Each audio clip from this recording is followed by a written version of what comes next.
அன்பானவர்களே, பிரியமானவர்களே, தேவனுடைய பிள்ளைகளே, எல்லோரும் நலமாயிருக்கிறீர்களா?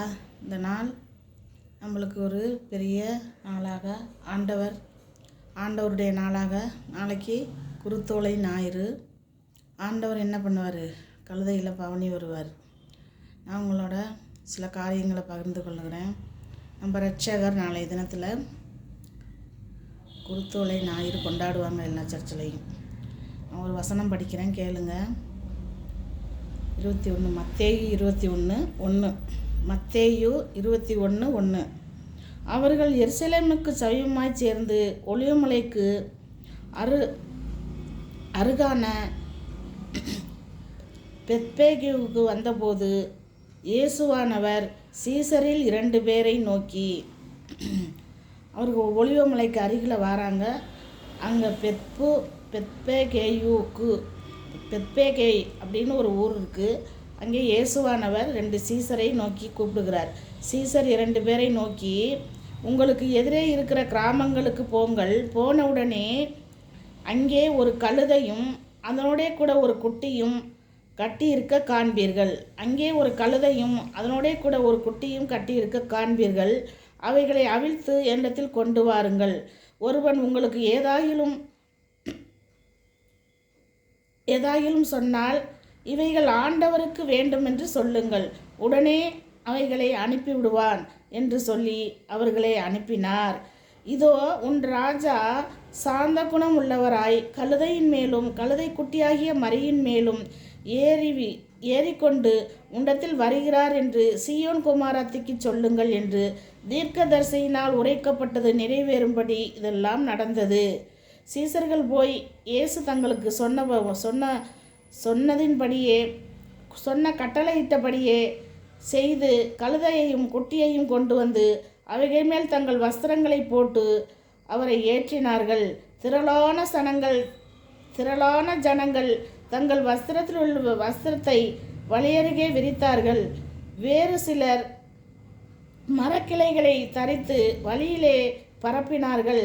முன்னடப்பாரும் பின்னடப்பாரும் ஆகிய திரளான ஜனங்கள், தாவீதின் குமாரனுக்கு ஓசன்னா, தாவீதின் குமாரனுக்கு ஓசன்னா, கர்த்தரின் நாமத்தினாலே வருகிறவர் சோஸ்தரிக்கப்பட்டவர், கழுத உன்னதத்திலே ஓசன்னா என்று சொல்லி ஆர்ப்பரித்தார்கள். உன்னதத்திலே ஓசன்னா ஓசன்னா என்று சொல்லி ஆர்ப்பரித்தார்கள். இங்கே என்ன பண்ணுறார் ஆண்டவர்? கழுதையின் மேலும் கழுதை குட்டியின் மேலும் 2 சீசர்களை கூப்பிட்டு, அந்த மார்க்கில் ஒரு மாதிரி இருக்குது, மத்தேயில ஒரு வசனம் இது சொல்லியிருக்கு, பெத்தானியாங்கிற இடத்துக்கு போக சொல்லுவார். இங்கே ஒரு அந்த பேர் இங்கே மாதிரி இருக்குது, அது ஒரு இடம். அந்த இடத்துல போய் 2 சீசர்களை கூப்பிட்டு, நீங்கள் கழுதையும் கழுதை குட்டியும் கட்டியிருக்கோம், அதை போய் நீங்கள் அவுத்துட்டு வாங்க. அதில் என்ன பண்ணுறது, அதை கேட்டாக்கா என் ஆண்டவருக்கு வேணும்னு சொல்லுங்கன்னு சொல்கிறாரு. அதே மாதிரி சீசர்கள் கட்டளைக்கு கீழ்ப்படிஞ்சு நாங்கள் போகிறாங்க, சரின்னு சொல்லி போகிறாங்க. அங்கே போய் அவருக்கும் போது அவங்க கேட்குறாங்க, இது எங்கள் ஆண்டவருக்கு வேணும்னு சொல்கிறாங்க. சொல்லிவிட்டு அழைச்சிட்டு வர்றாங்க. அழைச்சிட்டு வந்துட்டு என்ன பண்ணுறாங்க, போகுதா இல்லையா இது என்னென்னு தெரியல, ஓடுது. அழைச்சிட்டு வந்துட்டு என்ன பண்ணுறாங்க, கழுதை குட்டியை கொண்டு வந்து ஆண்டவர்கிட்ட நிறுத்துகிறாங்க. அதில் ஜனங்களெல்லாம் பட்டு விரிக்கிறாங்க, அவங்க என்னென்ன வஸ்திரங்களை விரிக்கிறாங்க, நிறைய விரிக்கிறாங்க. அப்புறம் மரக்கிளைகளை வெட்டி போடுறாங்க. அப்போ ஆண்டவர் அதில் உட்கார்றாரு. அப்போ ஓசன்னா ஓசன்னா, உன்னதத்தில் இருக்கிற தேவனுக்கு ஓசன்னா அப்படின்னு எல்லாரும் ஆர்ப்பரித்து ஓசன்னா ஓசன்னான்னு அந்த நாளை கொண்டாடுறாங்க. நம்ம ஆண்டவர் ரட்சகர் அப்படி தான் வந்தார் இந்த உலகத்தில். அவர் கழுதையின் மேலே ஏறினார். அந்த கழுதை குட்டிக்கு அவர் ஏறி உட்கார்ந்ததுனால ஒரு மகிமை. அந்த கழுதை கட்டி கிடந்த கழுதை, அந்த கழுதை கட்டுப்படாத ஒரு கழுதையாக இருந்தது. அந்த ஆண்டவர் ஏறி உட்கார்ந்து அதில் பவனி வர்றாரு. அந்த கழுதைக்கும் மகிமை உண்டாகுது. அந்த கழுதை குட்டி அந்த இயேசு கிறிஸ்து உட்கார்ந்த உடனே அதுக்கு ஒரு மகிமை வருது. அதுக்கும் சேர்ந்து தான் அந்த வணக்கங்கள் தெரிவிக்கப்படுது, அந்த ஆராதனைகள் ஒர்ஷிப்பு எல்லாம் பண்ணப்படுது. அந்த ஓசன்னா ஓசன்னா உன்னதத்திலே தேவனுக்கு மகிமை அப்படின்னு சொல்லி அதுக்கும் ஒரு மகிமை வருது. அப்படியாக நம்ம தேவன் பெரிய தேவன், நம்மளை ரட்சிக்கவே இந்த உலகத்தில் வந்தார் ரட்சகர். அவர் என்ன பண்ணார், பவனி வர்றார், கழுதையின் மேலே பவனி வர்றார். இங்கே இன்னொரு வசனம் சொல்கிறேன் கேளுங்க. சகரியா 9:9. சீயோன் குமாரத்தியே மிகவும் கலிகூறு, எருசலேம் குமாரத்தியே கெம்பீரி. இதோ உன் ராஜா உன்னிடத்தில் வருகிறார். அவர் நீதி உள்ளவரும் ரட்சிக்கிறவரும் தாழ்மை உள்ளவரும் கழுதையின் மேலும் கழுதை குட்டியின் மேலும் கழுதை குட்டியாகிய மரியின் மேலும் ஏறி வருகிறவருமாய் இருக்கிறார். இங்கே சகரியா 9:9 சொல்லப்பட்டிருக்கு, சீயோன் குமாரத்தியே மிகவும் கலிகூறு, எருசலேம் குமாரத்தியே கம்பீரி. இதோ உன் ராஜா உண்டத்தில் வருகிறார். அவர் நீதி உள்ளவரும் ரட்சிக்கிறவரும் தாழ்மை உள்ளவரும் கழுதையின் மேலும் கழுதை குட்டியின் மேலும் கழுதை குட்டியான மரியின் மேலும் ஏறி வருகிறவராய் இருக்கிறார். குட்டியான மரியின் மேல் ஏறி வருகிறார். இங்கே என்ன பண்ணுற, சீயோன் குமாரத்தி என்று சொல்லப்பட்டிருக்கு. சீயோன் குமாரத்தியாரி சபை. சீயோன் குமாரத்தியை மகிழ்ந்து களிக்கூறு. அப்போ நம்ம மகிழ்ந்து களிக்கூற போகிற நாளைக்கு ஏசப்பா பவனி வருவார். அப்போ எல்லா சர்ச்சிலையும் நிறைய சர்ச்சில் கொண்டாடுவாங்க. அப்போ சீயோன் குமாரத்தியை மகிழ்ந்து களிக்கூறு. ராஜா வருகிறார். யார்? நம்ம ராஜா வருகிறார். அவர் நீதி உள்ளவரும் ரட்சிக்கிறவரும் சொல்லப்பட்டிருக்கு. யார்? அவர்னால தான் ரட்சிப்பு வருது. அவர் தான் எல்லாத்தையும் கொடுக்க வல்லவர். ரட்சிப்பு அவரிடத்திலிருந்தே கிடைக்கிறது. அவர் ரட்சித்தால் ஒழிய ஒரு மனிதனை ஒன்றுமில்லை. மனிதர்கள் ஒன்றும் செய்ய முடியாது. ரட்சிப்புக்குரிய வார்த்தைகளை நம்ம கூறலாம். ஆனால் ரட்சிக்கிறது யார்? நம்ம தேவன் தான் ரட்சிக்கிறார். ஏசப்பா ரட்சிப்பை கொடுப்பார். நம்ம சொல்லும்போது அவர் ரட்சிப்பை அவர் மற்றவர்களுக்கு அருளுவார். நம்ம ரட்சிக்கப்பட்டோம். நம்ம அவருடைய குமாரத்தியாக இருக்கிறோம், அவருடைய மணவாட்டியாக இருக்கிறோம். அப்போ மணவாட்டின்னு ஒன்று சொல்லப்பட்டிருக்கு. வெளிப்படுத்தின விசேஷத்தில் பாருங்கள், மணவாட்டி வெளிப்படுத்தின விசேஷம் 19:6. அப்பொழுது திரளான ஜனங்கள் இடும் ஆரவாரம் போல 19:6 வெளிப்படுத்தின விசேஷம். அப்பொழுது திரளான ஜனங்கள் இடும் ஆரவாரம் போலவும் பெருவெள்ள இறைச்சலை போலவும் பலத்த இடிமுழக்கம் போலவும் ஒரு சத்தம் உண்டாகி, அல்லேலுயா, சர்வ வல்லமையுள்ள தேவனாகிய கர்த்தர் ராஜ்யபாரம் பண்ணுகிறார் என்று அங்கே வெளிப்படுத்தின விசேஷத்தில் சொல்லப்பட்டிருக்கு. அல்லேலுயா, கர்த்தருக்கு மகிமை, அல்லேலுயா, சர்வ வல்லமை உள்ளவர் ராஜ்யபாரம் பண்ணுகிறார், அவர் வருகிறார், பவனி வருகிறார் அப்படின்னு சொல்லப்பட்டிருக்கு. நாம் சந்தோஷப்பட்டு 7வது வசனம் பாருங்கள், சந்தோஷப்பட்டு களி கூர்ந்து அவருக்கு துதி செலுத்த கடவோம். ஆட்டுக்குட்டியானவருடைய கல்யாணம் வந்தது, அவருடைய மனைவி தன்னை ஆயத்தம் பண்ணாள் என்று சொல்ல கேட்டேன். ஆட்டுக்குட்டியானவரோட கல்யாணம் வந்தது, அவருடைய மனைவி என்ன பண்ணாள்? தன்னை மணவாட்டி ஆயத்தப்படுத்தினாள். மணமகனுக்கு மணமகளை ஆயத்தப்படுத்துவாங்க.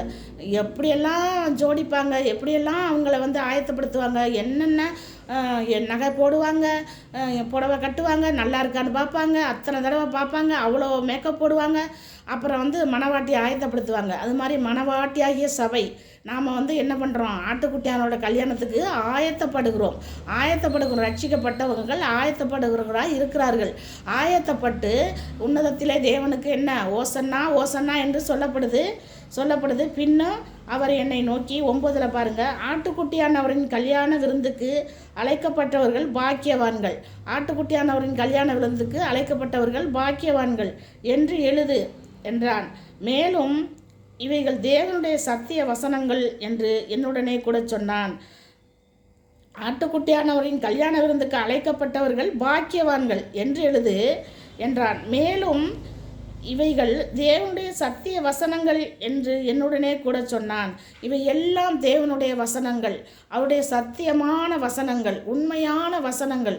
சத்தியம் என்று சத்திய வேதாகாமம் என்று இந்த பைபிளுக்கு மட்டும்தான் இந்த பேர். இந்த வேதாகாமத்துக்கு மட்டும்தான் சத்திய வேதம்னு பேர். பாக்கி எந்த புக்குக்கும் அந்த பேர் கொடுக்கப்படலை. ஆனால் இயேசு கிறிஸ்து என்ன பண்ணுறாரு? நம்மளோட நம்மளை ரட்சிப்பு கொடுத்து அவருடைய வஸ்திரத்தை கொடுத்து கல்யாண விருந்து. மத்தேயுல இன்னொரு வசனம் இருக்குங்க, நான் சுருக்கமாக சொல்லிடுறேன். அந்த கல்யாண விருந்துக்கு அழைக்கப்படுவாங்க. அப்போ ஒருத்தன் கல்யாண வஸ்திரம் இல்லாதவனாய் ஒருத்தன் உட்காந்துருப்பான். இவனுக்கு கல்யாண வஸ்திரம் இல்லாதவன், இவனை தூக்கி புறம்பே போடுங்கள் அப்படின்னு ஒரு வசனம் இருக்கும், அழைச்சிட்டு போங்க அப்படின்னு சொல்லி.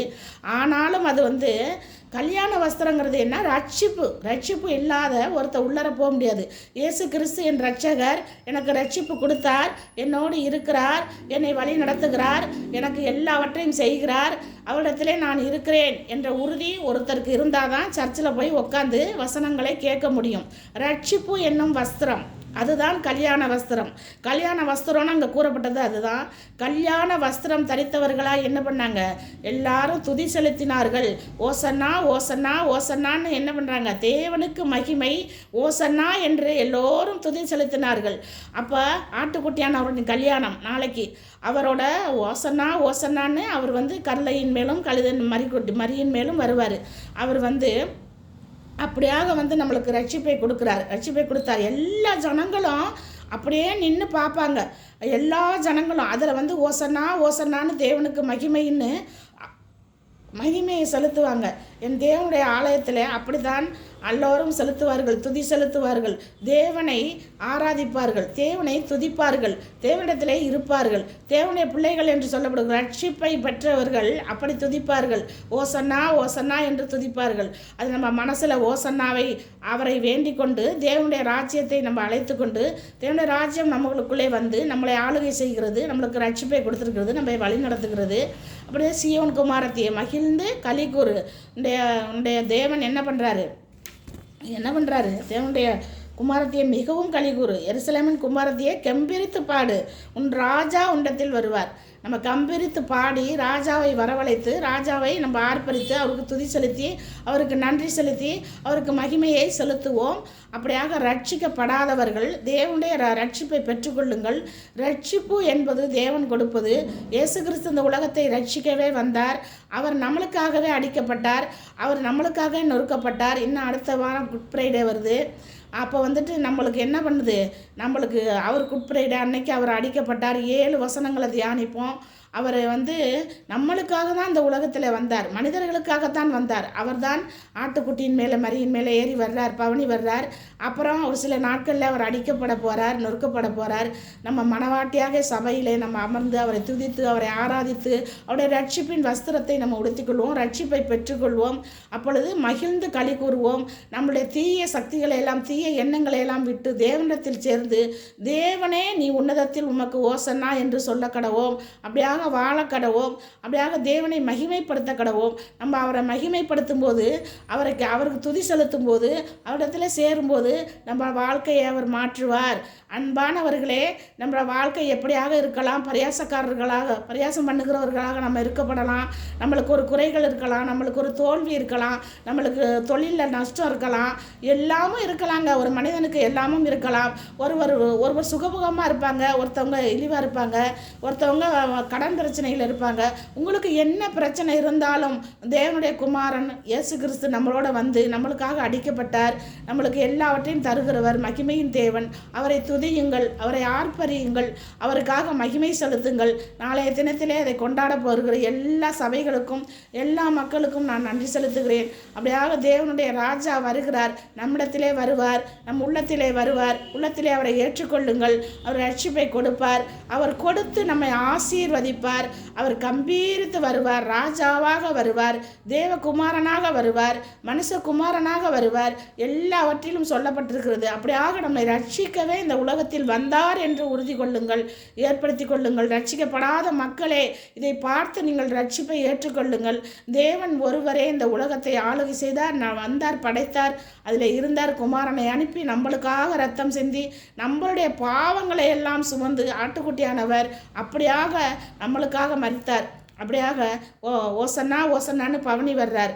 அவருக்கு மகிமை செலுத்துகிறாங்க. இந்த வாரத்தில் அவருக்கு மகிமை செலுத்தி அவரை ஆர்ப்பரித்து கொண்டாடி அவரை எல்லாம் கொண்டு போய் கடைசியில் என்ன பண்ணுவாங்க? சிலுவையில் அடிக்க போகும்போது அவர் யாரையும் எதுவும் சொல்லாமல் தன்னுடைய தலையை சாய்த்து நம்மளுக்காக ஜீவனை கொடுத்து அவர் நம்மளை மீட்டு கொண்டார். இரத்தத்தை சிந்திதான் நம்மை மீட்டு கொண்டார். நம்முடைய தேவன் உயர்ந்தவர், நம்முடைய தேவன் சத்தியமானவர், நம்முடைய தேவன் நம்மளை அழைத்தவர். உங்கள் ஒவ்வொருவரையும் அழைத்தவர் பரிசுத்தப்படுத்துவார். அவருடைய ரட்சிப்பை நீங்கள் பெற்றுக்கொள்ளுங்கள். அவருடைய கல்யாண வஸ்திரத்தை நீங்கள் உடுத்தி கொள்ளுங்கள். அவரை நீங்கள் ஏற்றுக்கொள்ளுங்கள். மகிமையின் ராஜா நம்மளோடு இருப்பார். நம்ம குடும்பத்தை ஆசீர்வதிப்பார், நம்மளை ஆசீர்வதிப்பார். நமக்கு எல்லாவற்றையும் தருகிற தேவன் நம்மளோட இருப்பார். நம்ம குறைகளை விட்டுவிட்டு நம்ம பாவங்களை விட்டுவிட்டு நம்ம அறிக்கை செய்து நம்ம தேவனிடத்தில் சேரும்போது அவர் நமக்கு வல்லவராய் இருக்கிறார், நல்லவராய் இருக்கிறார், துணை செய்கிறவராய் இருக்கிறார். மக்களே, அப்படியாக நீங்கள் ரட்சிக்கப்படுங்கள், ரட்சிப்பை ஏற்றுக்கொள்ளுங்கள், தேவனுடைய ராஜ்யத்துக்குள் பிரவேசியுங்கள், தேவனை கண்டுகொள்ளுங்கள், அவருடைய வார்த்தைகளை தியானிங்கள், அவரிடத்திலே சேர்ந்து வாழுங்கள். மரியின் ராஜா இதோ வருகிறார், நம்மை ரட்சிக்கவே வருகிறார். அப்படியாக மக்களே, அப்படியாக நீங்கள் ஏற்றுக்கொள்ளுங்கள். ராஜாதி ராஜாவை, கர்த்தாதி கர்த்தாவை, ராத்திரி ஊர்வலம் வருகிற தேவனை நாம் துதிப்போம், நாம் ஆராதிப்போம், அவரிடத்திலே சேர்வோம், அவருடைய ரட்சிப்பை பெற்றுக்கொள்வோம். நன்றி, வணக்கம். துடன் முடித்துக் கொள்ளுகிறேன். சிறிய ஜெபம். எங்களை நேசிக்கிற நல்ல ஆண்டவரே, கர்த்தாவே, அப்பா, தேவனானவரே, தேவ ஆட்டுக்குட்டியானவரே, அப்பா, மரியின் மேல் வந்தவரே, கழுதை குட்டியின் மேல் ஏறி எங்களை ஆண்டவரே, மகிமையின் ராஜா எங்களுக்குள் உதித்தார், எங்களுக்குள் வந்தார். தேவனே, எங்களுக்கு ரட்சிப்பு கொடுத்த தேவனை துதிக்கிறேன் அப்பா, ஆராதிக்கிறேன். உலக மக்கள் உண்மை அறிந்து கொள்ளட்டும். ஆண்டவரே, நீ ஒரு நாளில் இரட்சகராய் இந்த உலகத்தில் வந்து எல்லா மக்களுடைய பாவங்களையும் போக்க வந்த தேவன் என்று எல்லோரும் அறிந்து கொள்ளட்டும் அப்பா. அப்பா, பாவிகளை மனம் திரும்ப அழைக்க வந்தேன் என்று சொன்னீரே, நீ நீதிமானை அழைக்கவில்லை ராஜா. ஆண்டவரே, நீ பாவிகளையே அழைக்க வந்தீர். அப்படியாக மனம் திரும்ப சொல்லுகிறீர். ஒவ்வொருவரும் மனம் திரும்பி இடத்தில் சேர்ந்து வாழ ஒவ்வொருவருக்கும் நீ சேமத்தையும் நன்மையும் கட்டளையிட தேவனே, பிள்ளைகளோடு இருந்து வழி நடத்துங்க. இயேசு கிறிஸ்துவின் நாமத்தில் ஜெபத்தை ஏறெடுக்கிறேன் நல்ல பிதாவே, ஆமேன்.